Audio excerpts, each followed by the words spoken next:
Are we afflicted by the calamity of Istidraj?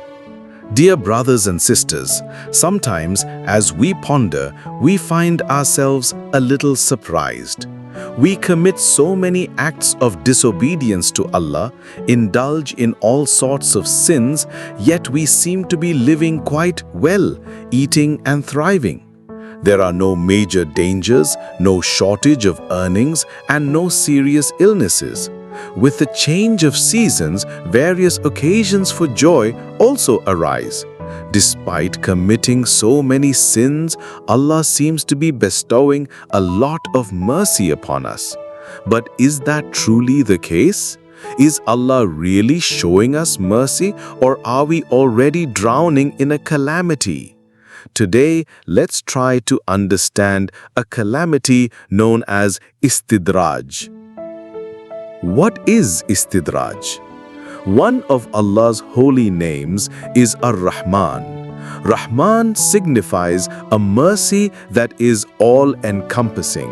He is the one who shows mercy to everyone, regardless of whether they are disbelievers, Muslims, sinners, or righteous. So it goes without saying that we are indeed immersed in Allah's mercy. However, when we are content and thriving amidst hundreds of sins and injustices, it's crucial to be very cautious about whether this is truly just mercy. In Arabic lexicon, istidraj means to gradually seize or to gradually deceive someone by giving them some leeway. In the terminology of the Holy Quran and Hadith, Istidraj is when Allah, despite a servant being engaged in sin and transgression, grants them the blessings and sustenance they desire and enables them to do whatever they please. At some point, the servant begins to feel that Allah is pleased with them. In other words, Allah leaves the servant in sin and bestows abundant blessings. This creates an impression in the servant's mind that Allah must be pleased with him, otherwise, why would He not afflict him with any difficulties? Therefore, Istidraj means that despite committing sins, Allah bestows vast blessings so that the servant becomes heedless and even more negligent, eventually becoming deserving of severe punishment. Na'udhu billah, we seek refuge in Allah. Yet that servant has already fallen victim to a calamity. Simply put, it's when the absence of calamity itself becomes a calamity. Istidraj in the light of the Quran and Hadith. In the Holy Quran, Allah says, وَإِذَا مَسَّ الْإِنسَانَ الضُّرُّ دَعَانَا لِجَنْبِهِ أَوْ قَاعِدًا أَوْ قَائِمًا فَلَمَّا كَشَفْنَا عَنْهُ ضُرَّهُ مَرَّ كَأَن لَّمْ يَدْعُنَا إِلَى ضُرٍّ مَسَّهُ كَذَلِكَ زُيِّنَ لِلْمُسْرِفِينَ مَا كَانُوا يَعْمَلُونَ. And when affliction touches man, he calls upon us, lying on his side, or sitting, or standing. But when we remove from him his affliction, he passes on as though he had never called upon us for an affliction that touched him. Thus is made pleasing to the transgressors that which they have been doing. Surah Yunus, verse 10-12. In this verse, Allah explains that the servant became utterly heedless of Allah. Allah sometimes afflicts them with difficulties and calamities. Then this servant, feeling utterly helpless in distress, calls upon Allah earnestly, weeps, performs tahajjud, and offers voluntary prayers. But as soon as Allah removes the affliction, the servant becomes heedless again, just as before. Shamelessly, he forgets that just a few days ago, he humbly implored Allah for His mercy. From the essence of this verse, we can understand that sometimes falling into difficulty is a mercy from Allah. Indeed, it can be said that Allah, when He loves someone, makes it easier for them to attain closeness to Him by afflicting them with difficulties. But what about someone whom Allah does not afflict with any difficulties, yet they are entangled in sins, constantly drifting further away from Allah?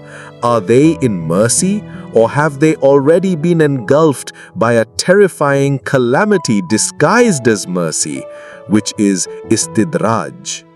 To warn us about this Istidraj, Allah reminds us of the Istidraj imposed upon previous nations.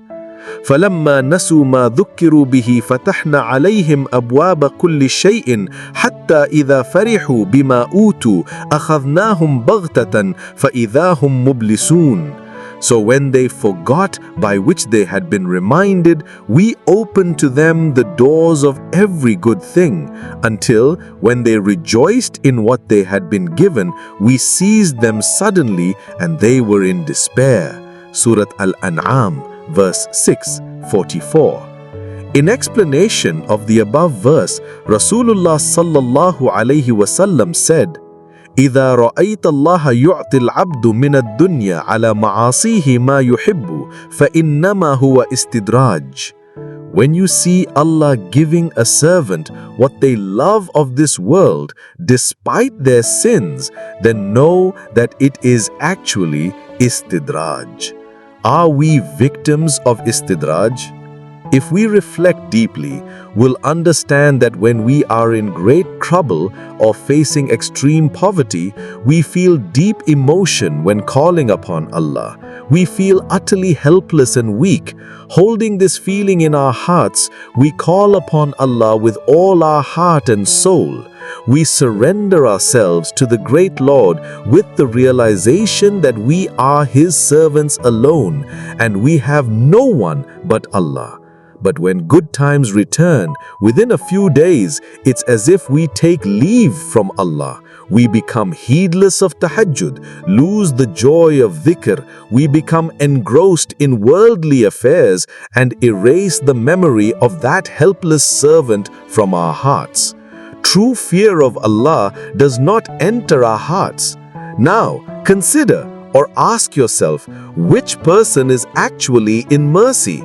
The one who is utterly helpless, distressed, poor and desperate, calling upon Allah, striving eagerly to attain closeness to Allah, trying to find Allah in tahajjud, savoring the holy names of Allah in dhikr, and holding only Allah in their heart?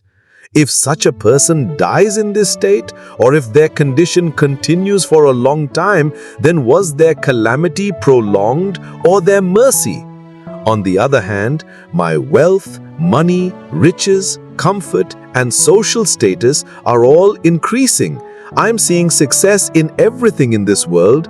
People respect me greatly, but I have forgotten the sweetness of tahajjud, lost the satisfaction of dhikr, and I am involved in many hidden and open sins. I am proud of myself. I do not feel helpless. Consequently, that same emotion does not come into my supplications. My acts of worship have become lifeless, artificial, or merely perfunctory. Think for a moment.